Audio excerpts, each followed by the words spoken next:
Thank you. There we go. Welcome, everyone, to the November meeting of the Ann Arbor Commission on Disability Issues. I am Sally Hart-Peterson, the chair of the commission. And just before we start with roll call to my left, I want to remind all the commissioners that there is a technological issue with our microphones. It may sound to us like our voices aren't being projected, but they are on the television.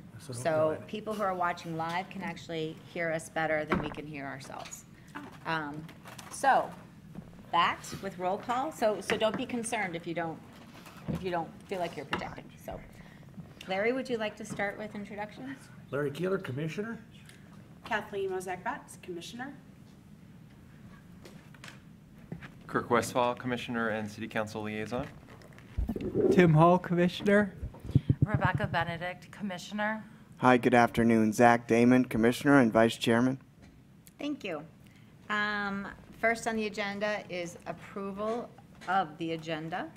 Is there a motion to approve the agenda? I would move to approve it. All right, Larry moves to approve. Is there a second? Kathleen? Now we need discussion, right? Discussion of the agenda. Does anyone have anything they'd like to add to the I agenda? do have one thing I'd like to say about the agenda real quick. Sure, Larry. And that's not Ira over there. Ira's on it says I relax on the agenda. It does. And that's not Ira. That would be I Katie. appreciate that. So I didn't read the minutes to the last meeting until a couple of days ago. And I didn't realize Ira was retiring. I thought he might still be with us, but. He retired on the 27th or 8th, I think it was. Okay. Good to know. So whose name shall we replace Ira's with? Katie Monkevich. And you've been here before, correct? Yes. And Katie, how do we spell your last name?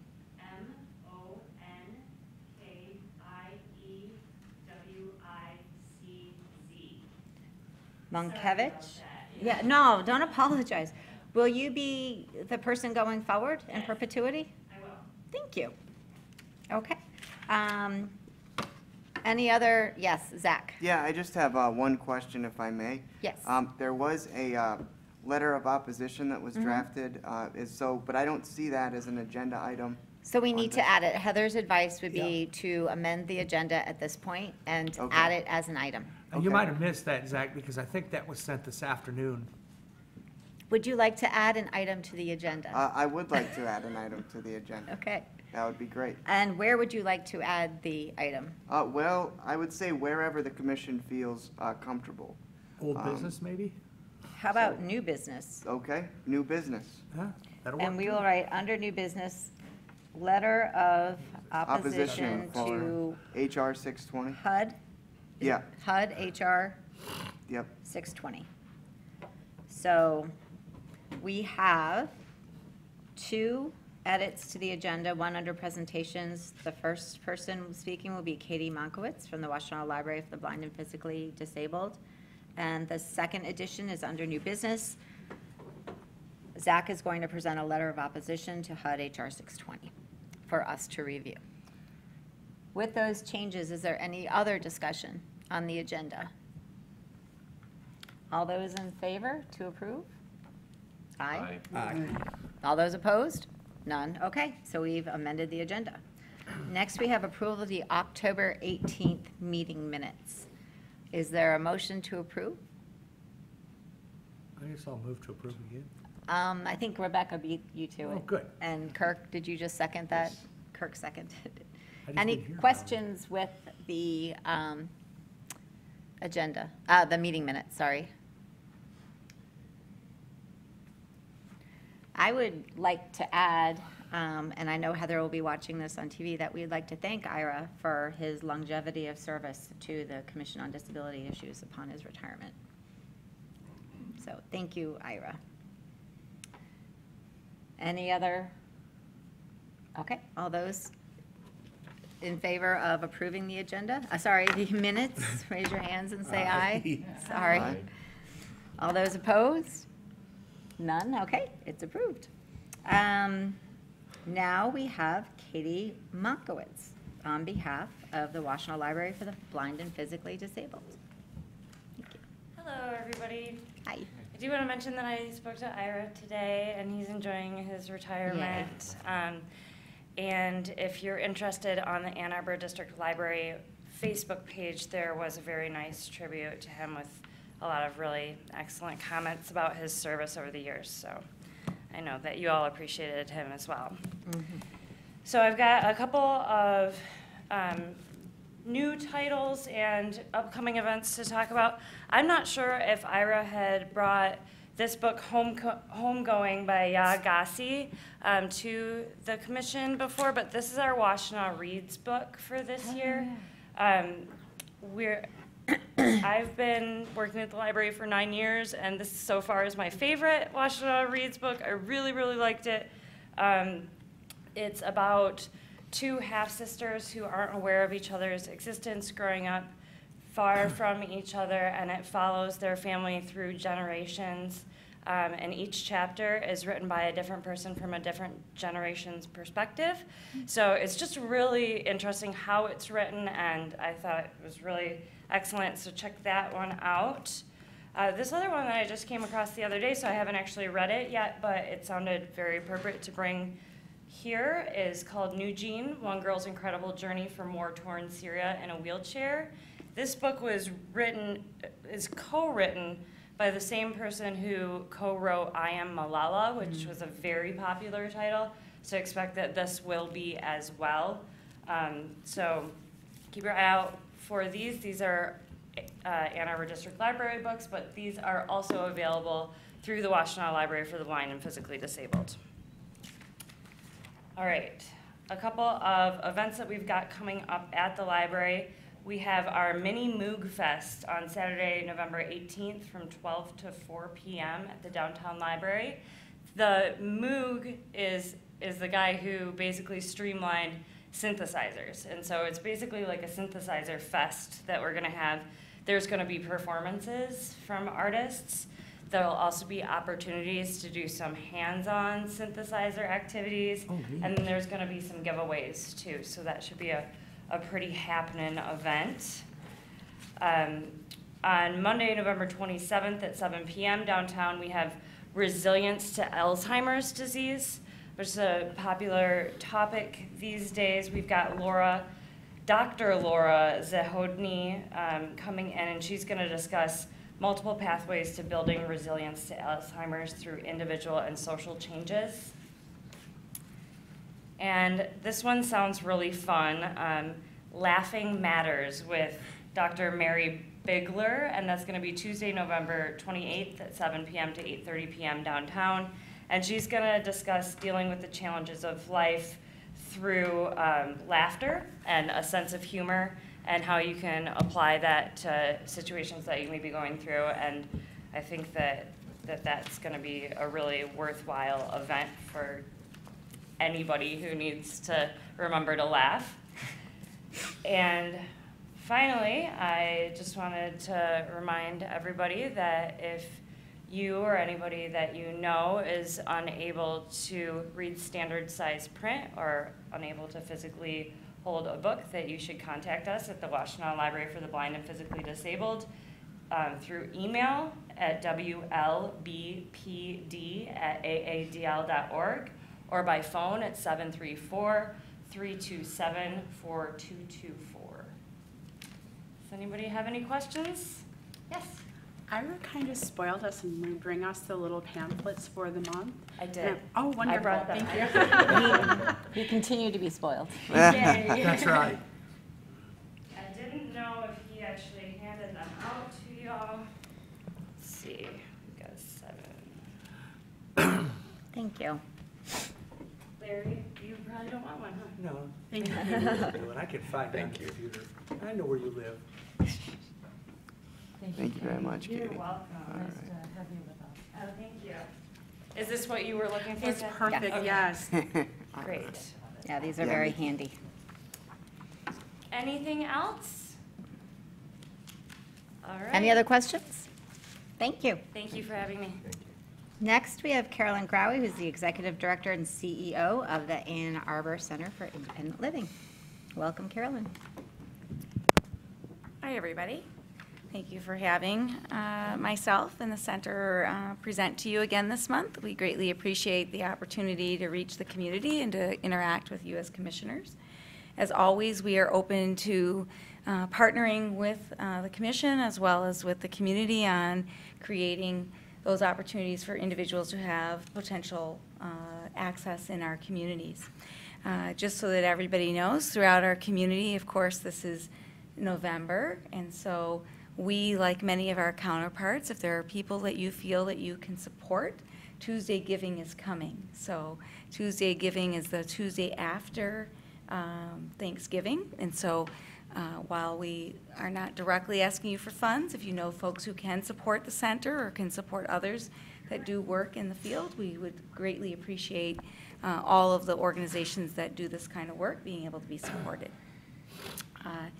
For finding information out about the Ann Arbor Center for Independent Living, you can visit www.annarborcil.org or call us at 734-971-0277 and then be able to ask questions or leave information that you would like us to have as well. What I'd like to share with you today is one of the things that we've got going on, and we would really like to see if we get other commissioners involved in or other people out in the community, is that we do these wonderful disability awareness workshops in our schools. And we rely upon having folks who have experience with disability being part of the discussions that we do at each of the stations that we hold for them. And so we need about 25 volunteers every single workshop that we do. And so we look forward to having participants who can get trained and be regularly part of the workshops. And we're always looking to add additional ones. So if you are interested in learning more about the disability awareness workshops, you can write to our office at DAW, so D for disability, A for awareness, W for workshop, so DAW@aacil.org. You'll have to go through a school system background check, and then we'll give you some orientation to a station or two and see what dates work for you and that are on our schedule, and we'd love to have you and the community be involved. Some of our other things that we have coming up is in our youth programming. On December 7th, our youth transition workshops that night are going to be wonderful ones. They're going to be a social skills and opportunities piece that will be happening for the teens. And for the parents, there will be a discussion, which is great because you're going to get an hour and a half presentation about guardianships or durable power of attorney. And that way you can be educated on what are choices or changes that you might choose to make for yourselves or in your family's life regarding that choice that people can make.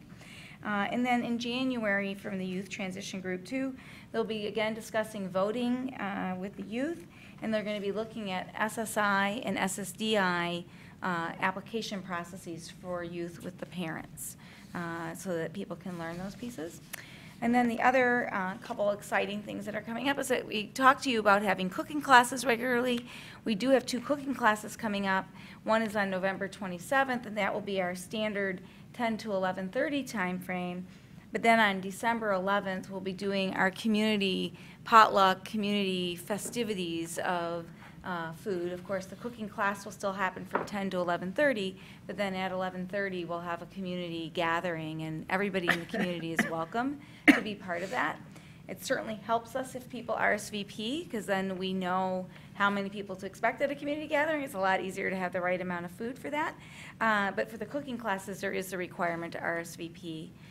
So again, info@aacil.org, info@aacil.org is the way to just generally reach out with email. I think I shared our website earlier rather than the info, but both ways you can get to us, because even on the website there'll be a place to click that. And then our standard pieces that I will share with you that are coming up is that we have Monday, Wednesday,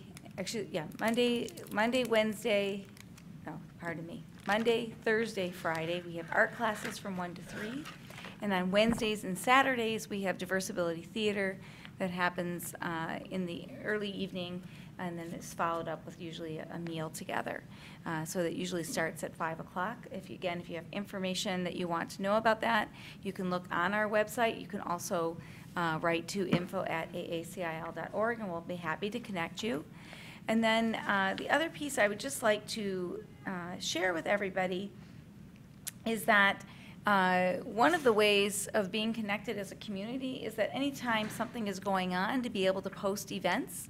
So if there's something that's going on in your community that you want us to know about and you want our constituents to know about, we are happy to share that through our email list. We're also happy to post community events that are disability related onto our events page.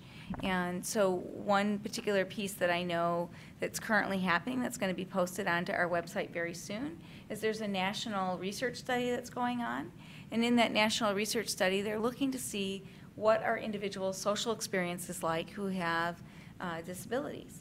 And so if you visit our websites very soon, like in the next day or so, because we just talked about posting it today, so I can't tell you it's up there the second, you would be able to then participate in that national study and then be able to influence the knowledge that folks who are looking at information can know across the country. So that's something that's going on. Are there any questions for me today? Larry? No, I have a question about disability workshops. Can you apply to do that anytime, or, I don't know, I was just thinking, since you started the school year with them, I thought the best time to apply would be before the beginning of the school year. But is that the best time, or can you do it anytime? You can do it anytime. The requirement with the schools is that once a year you go through a background check through the school system. Yeah, I get that. And so we would arrange for you to have that proper form to get filled out and signed. We would make sure it got sent to the right people so that it could get processed. And then anybody who's interested in doing it, if they haven't done it before, we would try to provide some knowledge base about what the different parts of the workshop are to see where each person might fit in best to be assistive, and then be able to tell you when we have openings in those sections. So we're not at a workshop every single day or every single week, but typically we're pretty busy here in November, and then we have, it like pauses for December, and then it gets pretty crazy from February through April, where we feel like, oh my gosh, how many are we in a week? So it gets a lot busier.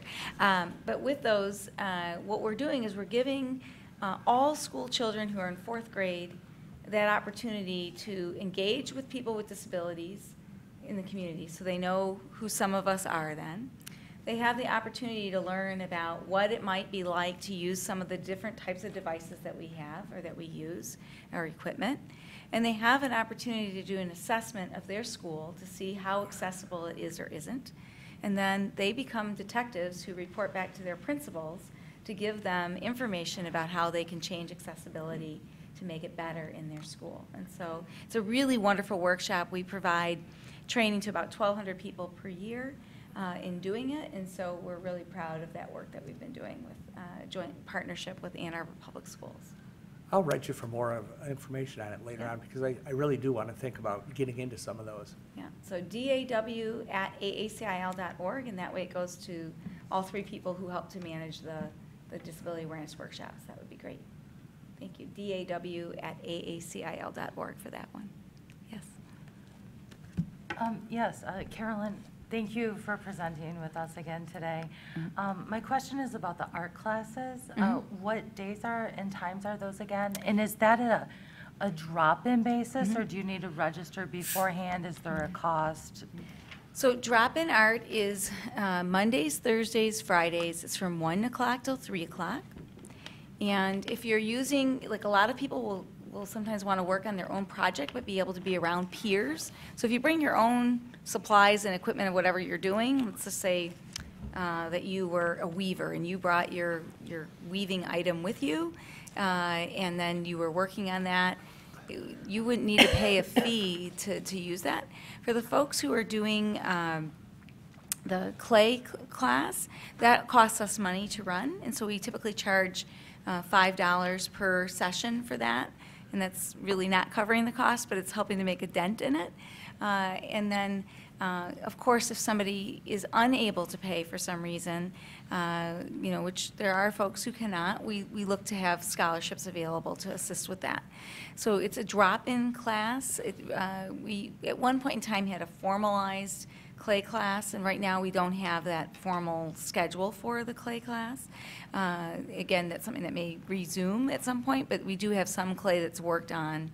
I think she usually does clay maybe on Thursdays. But again, if you were interested and you want to drop in, that would be the way. Or if you write to info@aacil.org, then we'll make sure that you or any person who would like to gets connected with the right volunteers right. regarding that. Good, thank you so much. Zach?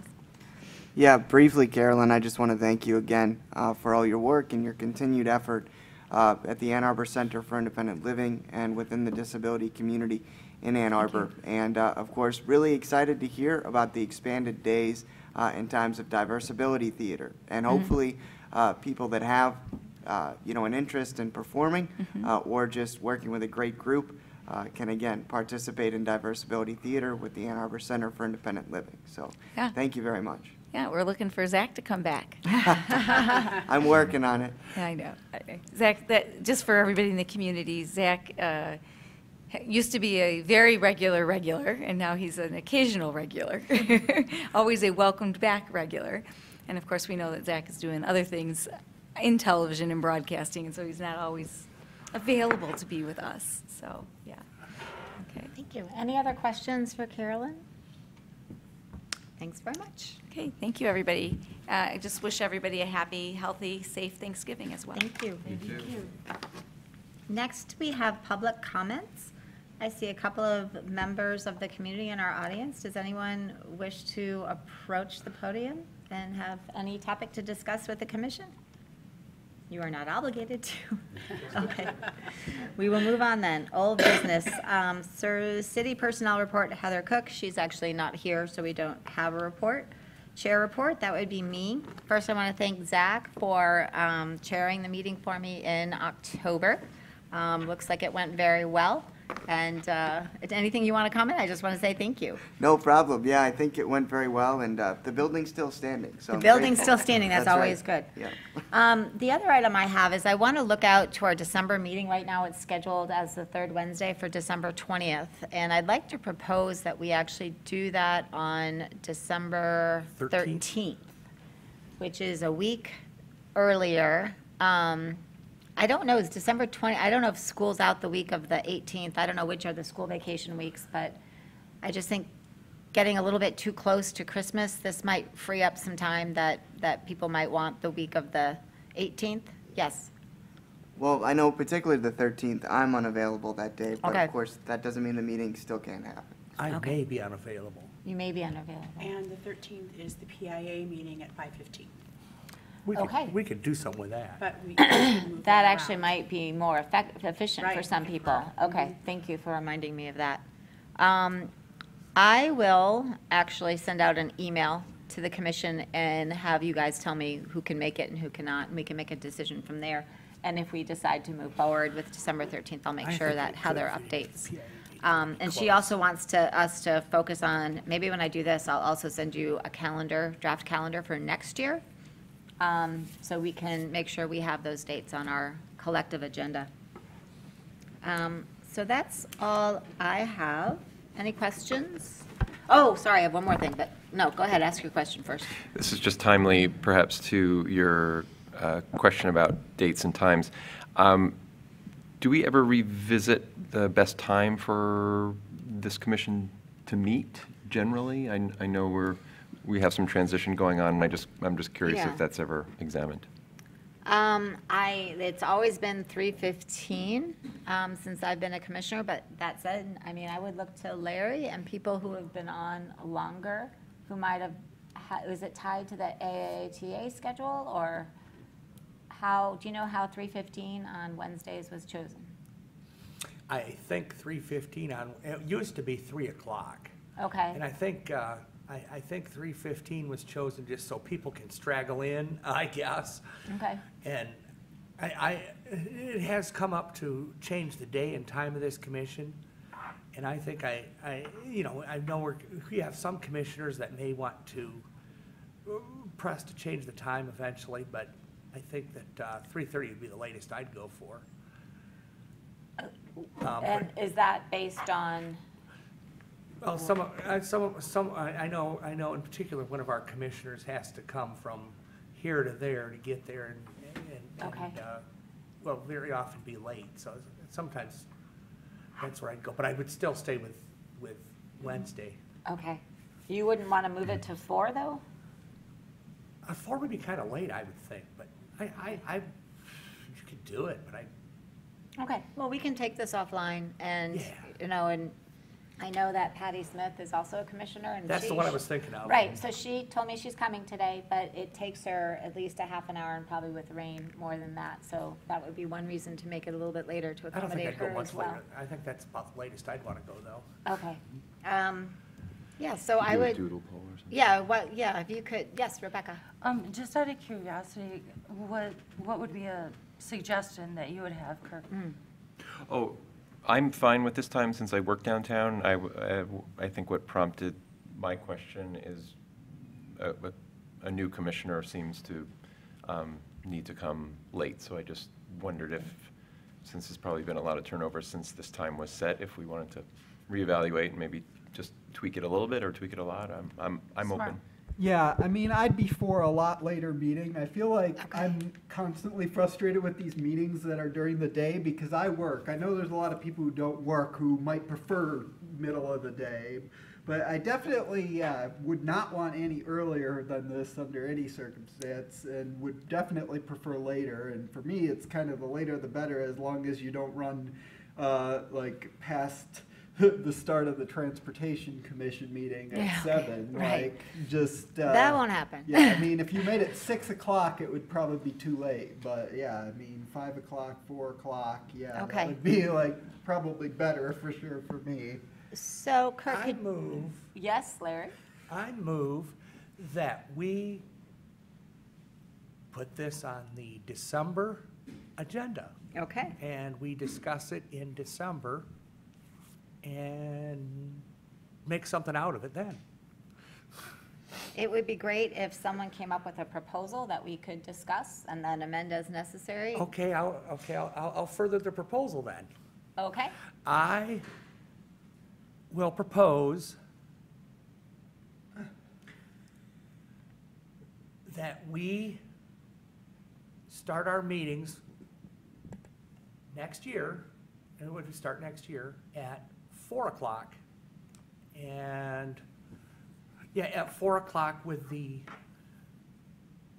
expectation that will be done at the very latest at 6:30. I can almost guarantee you we'll be done by Well, 6:30. no, I said that too for a reason, because remember in our bylaws now, Okay. it says we're supposed to be, we. Up to 2.5 said hours. we will go no longer than 5:30. Oh, And the reason I'm going as late as 4, not trying to change the day and everything, is because if we keep getting commissioners to come on all the time and we keep changing the date every single time, nobody will remember when the meetings are. So I would like to propose that we start no earlier than 4 o'clock okay, on, on January 1. On So are January- you proposing that for a vote now? why Or not? do you want to propose that in December? I think I'll propose it in December, active in January, because we could have more commissioners, do you think, or do you think? I think that's very wise. Ellison isn't here, and we know Allison isn't Patty here, is late and- because of and the timeframe. The commissioner so- that we're doing it for isn't here too. Right, so, for that reason. So I would propose that, We'll put that on the agenda. Yeah, propose we for put it on the agenda December. as that proposal. Okay. Easily done. Thank you. The other thing I did want to mention is I had lunch yesterday with Dick Carlisle, who it was instrumental in founding intentional communities, which is housing for adults with IDD, intellectual and developmental disabilities. And we talked about the Best Buddies program, and I think this commission has been exposed to it because the University of Michigan has the largest chapter of Best Buddies in the state of Michigan, but there is no state of Michigan office. And having a state office would certainly serve this community and greater Michigan community well. I've invited him to come and speak in January to talk more about his needs. And again, just to refresh, Best Buddies operates on 3 pillars. The first is they foster one-on-one friendship between people with IDD and people without. They foster employment opportunities for people with IDD and leadership capabilities and leadership training, especially public speaking. I think it's great organization. I get inspired every time I hear more and more about it. And so I just wanted to give you a heads up. I've invited him to come in January and tell us more about Best Buddies. That's all I have now. Thank you. Next is Community Engagement Committee, Rebecca. Thank you, Sally. So I forgot my notes. Oh, that's okay. So when we wing it. met in September, I guess. Did we meet in September? I think, yeah, September, right? Yes. I'm not sure what to say at this point, Chair. Okay. Do you recall what was on the agenda or what was discussed? Well, we discussed going forward with CTN. That Okay. primarily was what the meeting was about. And Zach and the committee talked, and you were present as well, about what it was going to look like going forward, some of the focus that was going to be. We had an outstanding person, myself, as the next interviewed Guest. person, the Yeah. next guest. Thank you. My mind was blank. That's okay. Yeah, so it's kind of a work in progress of where we're going and when and how often we're going to meet. So I will forward more information to you in December. That sounds wonderful. Thank you. Ann Arbor Inclusive, Zach, do you want to update us on programming? Sure. Thank you very much, Sally, and thank you very much, Rebecca. She indeed was a phenomenal guest on the show. Is that airing and Friday? She will be, excuse me, what? Airing Friday? Oh, yes, I was going to say, Oh, sorry. airing this week. So be on the lookout for that. And she did a phenomenal job. You know, her name of her company is quite a doozy to pronounce on camera. So I did my best. But great company she works for the No Fault Home Care Staffing Specialists. Oh, See, I got it. I did it. I can't believe it. Oh, my goodness. So, LLC. But, so yeah, she did a wonderful job, talked about that. I don't want to spoil it. Get a chance, commissioners, to see the episode and see your wonderful commissioner, Rebecca Benedict, on the show. And for all of you that are wondering about resources in the community, how can somebody get services as far as in-home health care for a person with a disability? This is very informative, so I encourage the community to tune in as well. And thank you so much, Sally and the commission, for the support thus far on the show. Great. Larry? You forgot the most important part, Zach. When's it airing?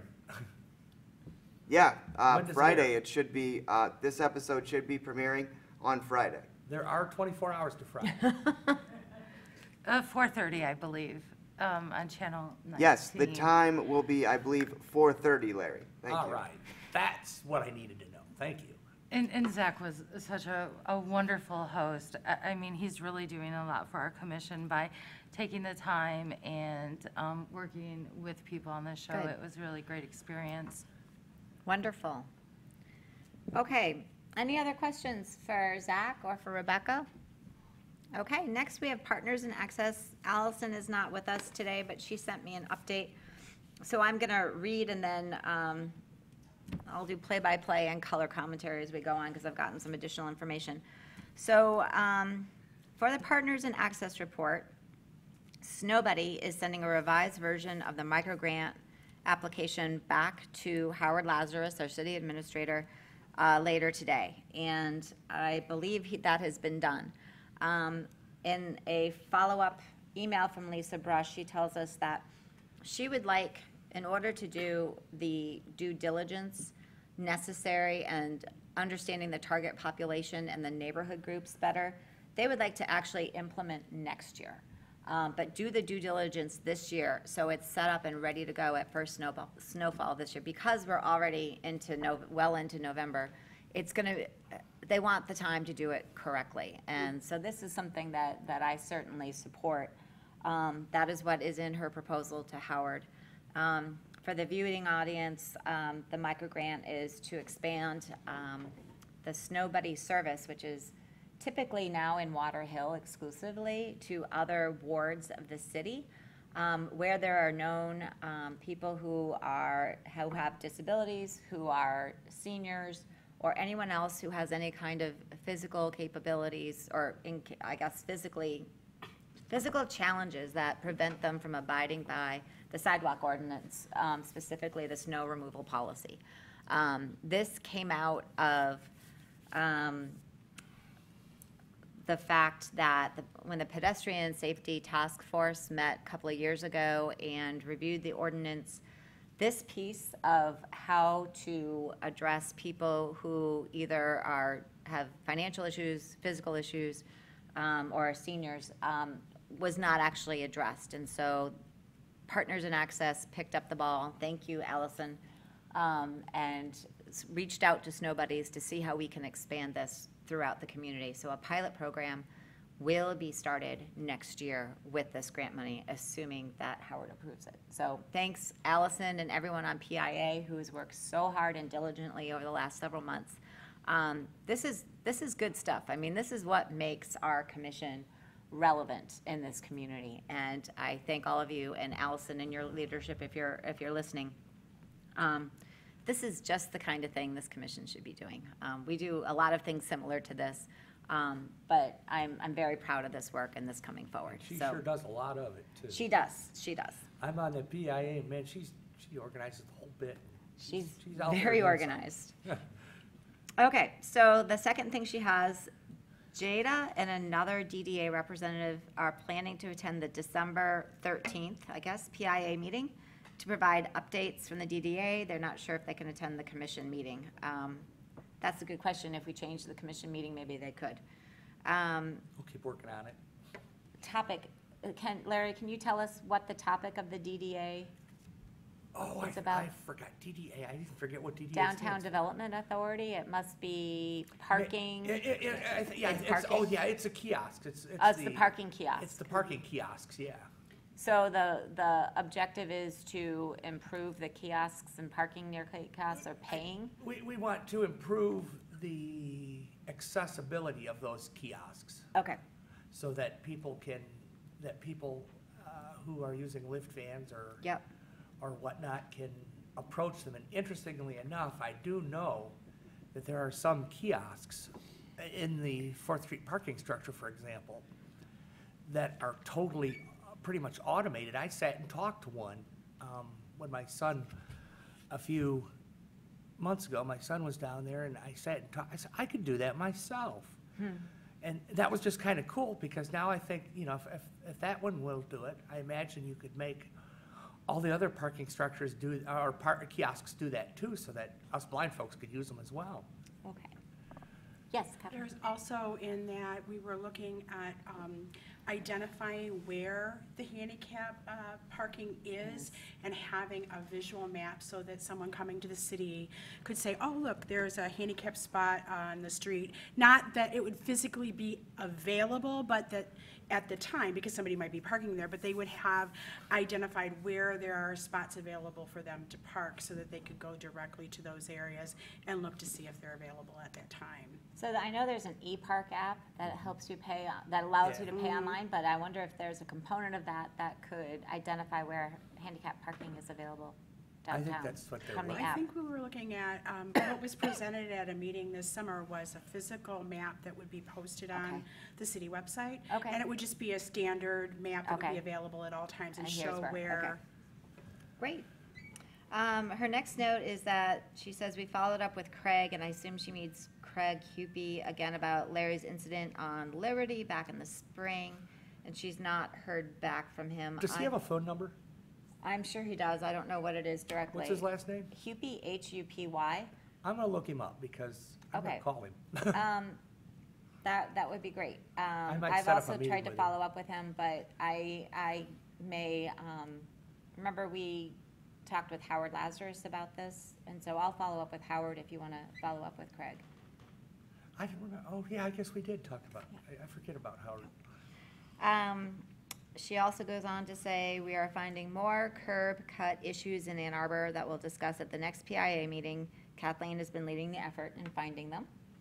And we are revisiting some sidewalk gap issues that we tried to address with the city back when Linda was the chair of PIA, and we'll explore what more we can do. And some of those sidewalk issues, one of them in particular was one we tried to get some answer to on the north side of Federal and Commerce down there by the post office. Yeah. That we were trying to assess the need for a sidewalk on the Oh, north that's right. side. Yep. And we never heard anything about that. We had heard some things going on, but we had never really heard anything about that, so I think we probably should take that up again. Yes, okay. I remember going and assessing that whole business. So, those are the notes from Allison, but she also says, Larry and Kathleen, anything else you want to add? That was very comprehensive. Okay, good, And we did. thank you. Next, we have recruiting activity. Larry? We have two possible people that are going to be, I don't know if I want to mention them yet, but they're Sorry, going. Huh? describe them. You don't have to mention them by name, if you can describe them, or? Well, one of them is a person who works with people with disabilities, and the other person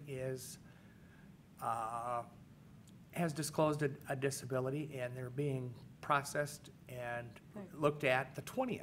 Oh, good.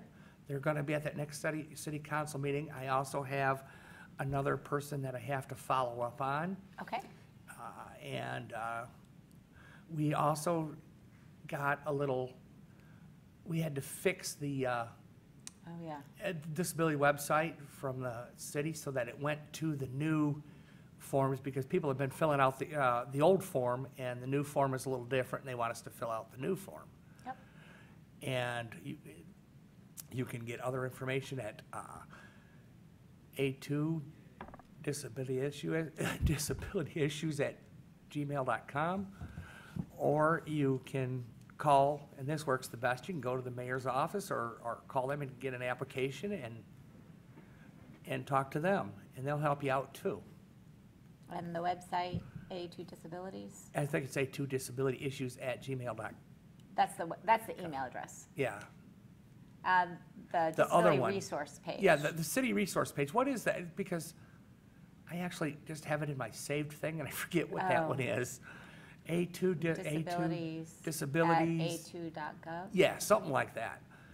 I'll look at it and make sure next time. I Okay. just click on it. Okay, thank you, Larry. But Any you questions? can get to it off the city page anyway. Yeah. And it's under disability resources if you can't Okay. find it. Zach? Well, question? just one quick comment, if I may. Larry, I'm really excited to hear about the new applicants, and I think I speak for all of us on the commission when we're excited to have new people interested in working with us. So, awesome. New Thank people you. are always good. Kirk? You found it. Well, I found that if you do a search for disability resources on the city's main page, you will get it. I can't vouch for the URL, but disability resources. And could we just highlight really quickly how many positions we still have left to fill, and do all of those need to be folks with a disclosed disability? We have 4, right? We have 4.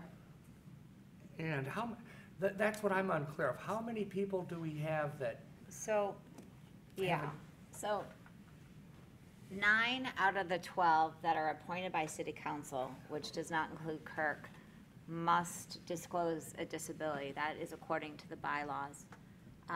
Right now, I think there are 3 of us who don't have disclosed disabilities, which means the remaining 3 must disclose a disability to be included. After And the question, sorry, let me just go Okay. on for a second. The question that has been raised in the last month is there a circumstance when someone is employed full-time with, working with people with disabilities, or would that qualify? Or if someone is a legal guardian of someone with disabilities, does that qualify someone as disclosing a disability? Or the question is, do we want to amend the bylaws again to broaden that, to include more people? Larry? Yeah, I was thinking about talking to you about that later on. Yeah. Because I'm kind of curious, maybe we should meet as a subcommittee on this or whatever, try to Yep. meet with Mr. Frost. Sure. Because let me think before I say it, give me a second. Okay. I want to preserve the integrity of the commission. I mean, I fought to do that in the first place. Yep. But when we have, one of the issues we were having is that we were very often low on commissioners for some reason or another. And I'm wondering if instead of changing the bylaws entirely, if we could have under certain circumstances, under certain circumstances of the commission's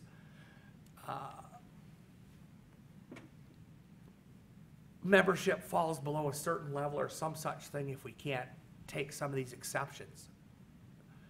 Because I think if we change the bylaw back entirely and say like only 7 people have to have disabilities, that might. No, I wasn't suggesting we change the bylaws to change the number of people, but change the bylaws about what disclosing disability means. And maybe we broaden disclosing disability to include people who are the legal guardian of a disabled person or a person with disabilities, or people who work full-time in the disability community. Yeah, I could live with that, but I think I could probably live with that. So I think maybe you and I should probably meet sometime Sure. and talk about that. And With see if we Chris, can meet yeah. with Mr. Frost. Sure. Because I'd really like to do that. Rebecca? I don't have a physical disability, but my husband, as you all know, did. He was quadriplegic, he was vent dependent, paralyzed from the neck down. And the reason I sought this community is because of him and all the things that I learned. And even though he's passed, I'm still really passionate, and I do work with people with disabilities too. But so I feel that somebody, even a family member of somebody with disabilities would bring something to the commission. I would agree with that. My story is similar in that I have a close family member who has IDD, intellectual and developmental disabilities. And yeah, I think for me, the value for being on the commission is that, I hear other people's stories that help me understand my own a little bit better without discussing it necessarily. Right. But there's a degree of comfort in being on a commission if you are a direct family member. I think. And if we meet anybody else, if we decide to set up a meeting sometime, a lunch meeting or just a quick meeting somewhere, we could get get it out there, so if anybody else on the commission wants to come. Yeah. Rebecca? I just wanted to add that, my husband was injured in an automobile accident, so it was overnight. Yeah. And that kind of disability affects a lot of people in our community, in our world. And, I feel that it's a different voice too, and so I had to learn from the ground up what it means and challenges to so many different things. So our philosophy always was that we wanted to pay it forward. We wanted to make it better for the next person to come along. And so it's really important to me to continue to do that. So I would agree that there'd be other people like Yeah. you and I, Sally. Yeah. Zach? Thank you. One final point, and sort of just piggybacking off of what you and Rebecca said. I agree. I mean, especially with, the vast amount, unfortunately, of, veterans that are in the area and that use the Ann Arbor VA. The fact that they can be made aware that there's something like the Ann Arbor Commission on Disability Issues, that they can come forth and not only can they lobby to get help and find resources for themselves, but they themselves can come back and be a part of something. And, if they're able and want to, they can be a commissioner as well. So I agree with you. Thanks. And I would just pile on one more time about Rebecca sort of sharing that she became the primary caregiver overnight. And caregiver resources is a voice that I think definitely needs to be represented on this commission, whether or not that person also has a disability. Larry? Thanks for mentioning that too, Zach, about the vets thing, because I do some things with Knights of Columbus and I know some vets, especially some vets with disabilities, and I have mentioned the commission, but I'll do it a little more extensively. It would be great to have that a population veteran would on also the be nice to commission. get on here. Yeah. Kirk, I'm did sure. you? Sure, and along that note, I would just say, I'd welcome some homework in terms of, if there are certain communities, I know we're very well networked as a commission, but if there's certain communities like, fraternal organizations or the healthcare system where some of us might have access or know people, which would be fertile ground for either recruiting members of the commission or having a connection through which we can disseminate, resources or information. I'd say, draw on us and give us some homework at the December meeting. And again, they Larry? don't have to look for Sally or I. They don't have to look for Sally or I. They can talk to any of us commissioners, and we'll point you the right direction. But Larry, can I ask you to set up a meeting time with Chris Frost and myself so we can talk about how we may or may not have to adjust the Do bylaws? you set that up through his secretary or through? I think you can just see Frost at a2gov.org. I think you can just email him. Okay. I don't know that he has a scheduling secretary. Yeah, I'm kind of wondering if there's any how the restrictions on the disclosed disability came about in the first place, if there's a particular law or anything that this stems from. Larry, you can answer that question, right? Yeah. Well, the idea, Tim, is we want to make sure, the only reason we were asking to disclose disability, I realize that's a touchy subject, but we want to make sure that we have a certain number of people with disabilities, because this is a commission on disability issues. And there was an attempt a couple of years ago to take away a couple of the seats for people with disabilities, and I kind of went against that, because I think if we're a commission on disability issues, we ought to be primarily done with people with disabilities, or people that at least have that interest at heart.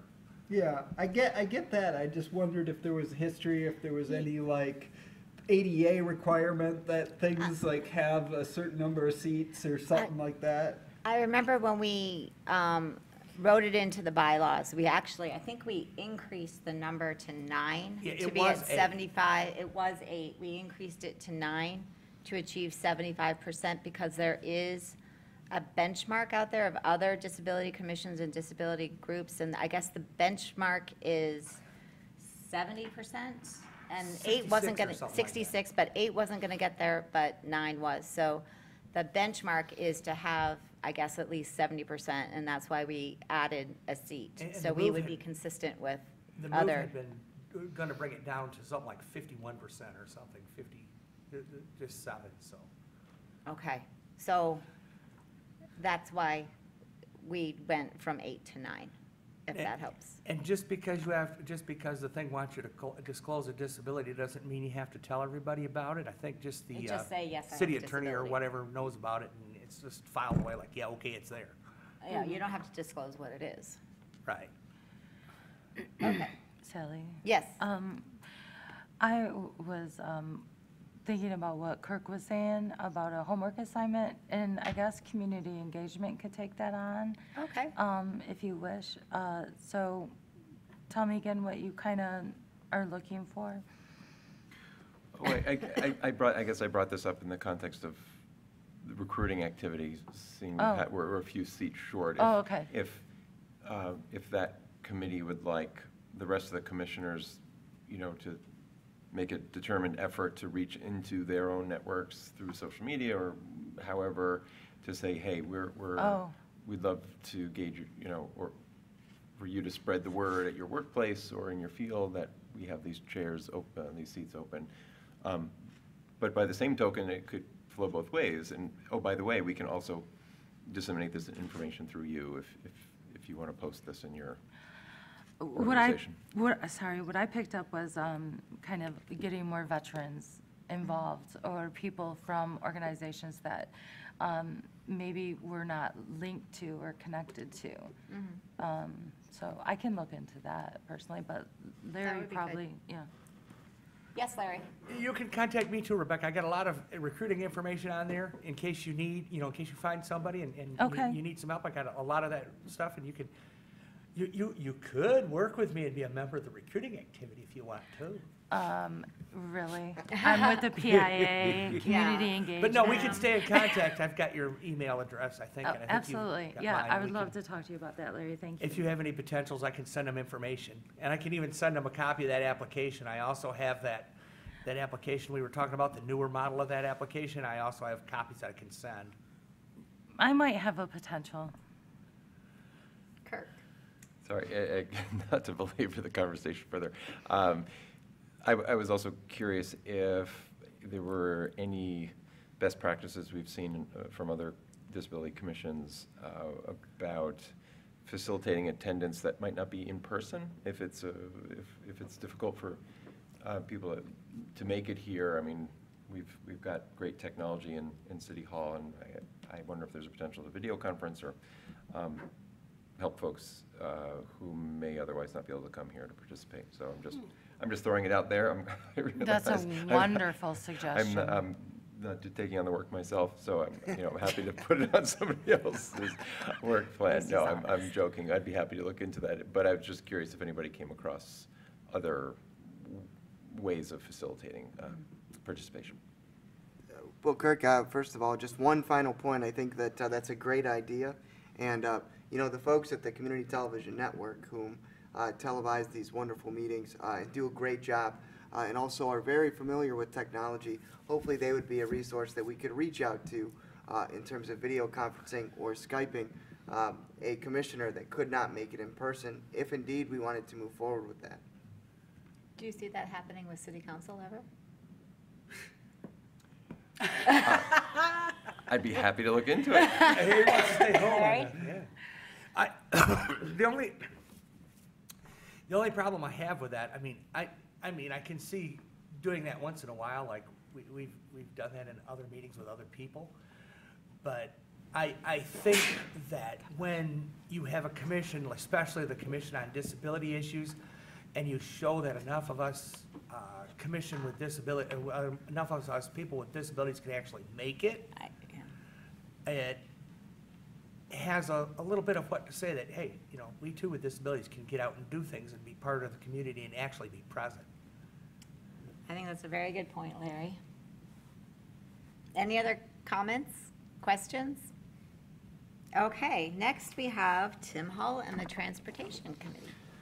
Yeah, so last meeting for the Transportation Commission, we talked a lot about the Ann Arbor station, and we had a lot of the debate. We talked about okay, are we recommending a site or not? And we ended up just passing a resolution that just said we want the process to go forward. It didn't necessarily take a firm stance on station location, but that was the main effect of it. I mean, there was lots of debate as to which sites are better, and the question I raised in my comments to the on the official draft assessment was I wanted to see the public transportation and pedestrian access, see how it would work, because it didn't really show details on that for either of the sites, and it was a little unclear, but I mean, it's pretty clear that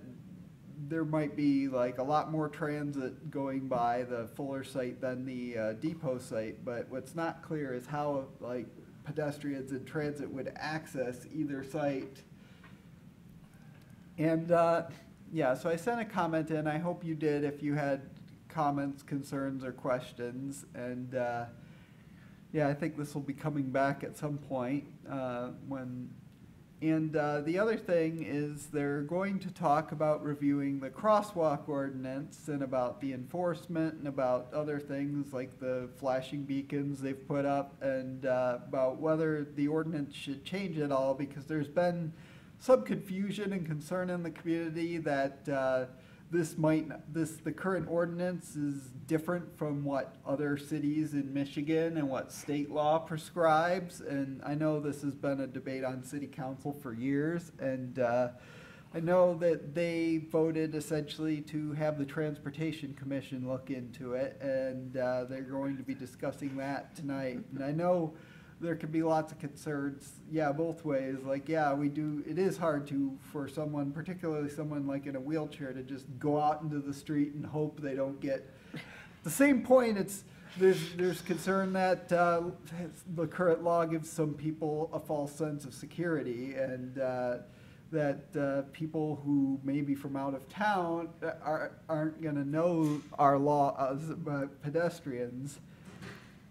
I mean, so we'll see what comes out of the discussion tonight as to whether any changes should be made or I mean, I know they've stepped up like enforcement and had these like various things to educate people about it, like by like setting up at various intersections. And yeah, I wonder if that might continue or other things might be done, but those are the main things going on. I know they also have a speed reduction committee that's been meeting, talking about reducing speeds in various roads, and so that's basically what's going on with the Transportation Commission. Thank you. Any questions? Larry? For clarification, I heard you say the Ann Arbor station. I'm assuming, since you mentioned Fuller Road, that would be the new train station we're talking about, correct? Yeah. Yeah, You just said Ann Arbor Station. Yeah, that's what they call the project. Yeah, it is supposed to be a train station. I mean, it could accommodate buses and other modes of transportation as well, but I think the primary use is to be a train station. Any other questions? Thank you, Tim. Next, we have announcements. Does anyone have any announcements? Are we not going to talk about the council? I'm going to get to that next. Sorry, Yeah. I don't have an agenda. Oh, that's right. Yeah. Sorry. So after, go ahead. I'll throw in one announcement, which kind of follows up on Commissioner Hull's great summary of what's going on with the Transportation Commission. So Ann Arbor participated in a grant with Western Michigan University to study driver behavior, and they've been testing out different tools and education methods regarding pedestrian safety. Sometimes you'll see some of those little pylons or whatever you call them actually in the roadway to warn people that there's a crosswalk there. That seems to be having a great effect. One thing they did measure, I suppose in an academically sound manner, is the effect of what they're calling targeted enforcement, meaning, the past couple of months, the police have been setting up these big signs that say pedestrian enforcement area ahead, a lot of warning and cones and police presence, and they have somebody walk, standing at the side, and they see if people stop or not for this person, which may or may not result in a citation or a warning. The bottom line is that at the crosswalks where there was targeted enforcement, the stop rate, the rate at which people will stop for a pedestrian waiting at the side went up 50% in those areas. And even in areas that weren't the subject of targeted enforcement, it went up a significant 30 or 40% percentage. So enforcement does have an effect. I mean, there's the recognition that we are a transient community, and, you know, this may have to be will have to be an ongoing effort, but it's working, which I think will hopefully translate to more safety, fewer injuries, fewer deaths. So overall, the results are encouraging, but more to come on that. Larry? Since this is announcements, Yes? they do have that meeting tonight. The transportation Yes. meeting is this evening, right, Tim? Yep. Yeah, it's at 7 PM right here. And Sally, were you doing are there going to be any more pedestrian safety meetings in the near future? I think the You used to send me the things. Yeah, pedestrian safety task force, I think, is being concluded as a Okay. task force. Okay. But some of their recommendations are now being handled by the Transportation Commission. Oh, is okay, what I okay, think. so Is that right? that's where- Okay. That's where you go. Yes. Okay. Zach? Yeah, I mean, I just wanted to comment on, Kirk, what you had talked about, as well as Tim, and I wanted to commend the city of Ann Arbor for their joint effort with Western Michigan and dealing with that, because I think it's something, as you said, with our city and with it being a very, transient-centered community with a lot of people that use alternative methods of transportation. I think that's tremendously important, and of course, pedestrian safety is paramount, so thank you very much. Great. Thank you. Any other announcements? Before we move on to U of M Council for Disability Concerns, November meeting minutes. Kathleen? Which just happened yesterday. It just happened, I know. So the meeting was, Anna, who used to be a council member, or commissioner with us, had announcements. We had the Investing in Disability, or Investing in Ability, and it was a wonderful month of events, and seemed to be very well attended. They're recruiting now for the planning committee for next year, and also there were shout outs about the Newbacher Award ceremony and how successful that was. The Council for Disability Concerns announced that they're looking at having an event calendar available online, and there are more details to come on that. And they also noted that the council has been around for 34 years there at the University of Michigan. The Office of Institutional Equity, there was a representative there who discussed what it is that their office does and provides for the university. And that led to a lot of discussion on evacuation procedures in terms of what's available in the older buildings versus the legacy buildings that they call them, versus the newer buildings where it's safe for persons with disabilities to go in to wait. It was indicated that as most people evacuate a building, they generally pass like an elevator or the stairway. And so there was some discussion about having signage at those particular areas to tell where the safe areas are to wait, so that, say you're in a wheelchair, you're on the 4th floor, you're not allowed to take the elevator, you can't take the stairs, so where is the safe place for me to wait? Where is it that help is going to come and get me? In some of the newer buildings, it was discussed that in those designated areas, there are actually two-way communication, so that people can either press a button, or there's a visual communication system component, and actually talk to someone about being rescued.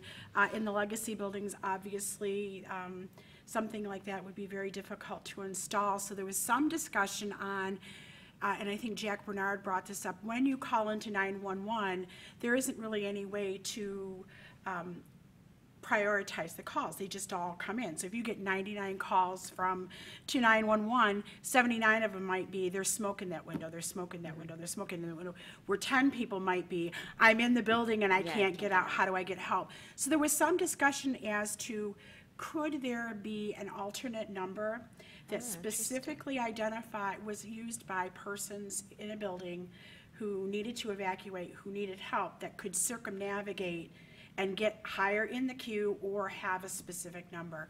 So I thought those were all really good, healthy discussions, and the next meeting is coming up in November, the second Tuesday in November, at the Fletcher December. Building. Or in December, yes, it's already November. Yeah. In December, yes. Great. Thank you. You're welcome. What I'm going to try to do, just to avoid any confusion, is move this agenda item up under old business, because it's something that you report on every month, so, Okay. like the other committees, so. All right.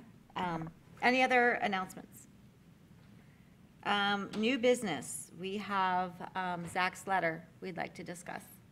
and present. Yes, thank you very much. The letter that Sally is referring to is a letter that I drafted, basically, which was in opposition to the HUD HR 620 policy within the ADA, which is being, there's talk of it being adjusted to where, businesses and other things would have 180 days to respond to an ADA violation. Myself, as well as others, especially on the Council for Disability Concerns, I know that Jack Bernard had also touched on this a while back, that they felt as well that this was an extremely negative reflection of the ADA and a bad idea. And I felt the same way. And I also felt, why not the commission to take the lead on this and be able to show our support in defending the ADA and its policies, and making sure that the current administrations and those whom are, looking to change things understand that what stands for the ADA is very important, and that deviations from that can weaken what already exists. And so I sent out a current revision to Sally and to Allison on Monday morning. Now, did that get to you, and did that get around? So Allison forwarded me, she's gone in and done the changes in red. Okay, I've done mine by pen in purple. Okay. I'm gonna hand these both back to you. okay, I think there was some issue with trying to get, our agenda was not posted on A2Gov today, nor Okay. any of the meeting minutes, so I don't know if there's an issue with that. sure, So they will be, it will eventually be online, but I'm gonna give you these changes. Okay. So we don't need to hash them out here. sure, But I think it's, they're pretty straightforward, but sure, I actually think the intent of the letter is very well articulated. oh, thank you. And my question is, has U of M Council of Disability Issues reviewed it? Has CIL reviewed it?